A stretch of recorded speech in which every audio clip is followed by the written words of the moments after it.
Non solo enogastronomia e tradizioni, Friuli Doc si conferma evento a misura di famiglia, restituendo il cuore di Udine anche ai più piccoli. Durante i 4 giorni della manifestazione, Piazzetta Belloni e Via Cavour si trasformeranno nel villaggio dei bambini, uno spazio dove giocare, creare e vivere la kermesse da veri protagonisti.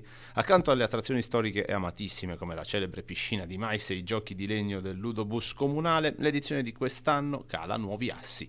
La novità principale è Arche Friuli Doc 2026, 15 laboratori didattici curati dalla Società Friulana di Archeologia con kit a difficoltà crescente per trasformare i bimbi in piccoli esploratori del passato e per portare a casa un ricordo originale. Entra in scena il vignettista Riccardo Elizalde con le sue caricature dal vivo. Vogliamo che Friuli Doc sia davvero una festa per tutte le generazioni, ha detto il vice sindaco Venanzi. Mentre gli adulti scoprono le eccellenze del territorio, i più piccoli hanno un luogo sicuro dove divertirsi. Un'inclusività che passa anche dalle necessità pratiche dei neogenitori. Torna infatti l'Oasi del Bebè, ambiente protetto dedicato a chi ha bimbi molto piccoli. Quest'anno lo spazio si sposta in una nuova collocazione, piazza 20 settembre, vicino alla Galleria Astra, un punto di appoggio tranquillo per vivere la grande festa udinese senza stress.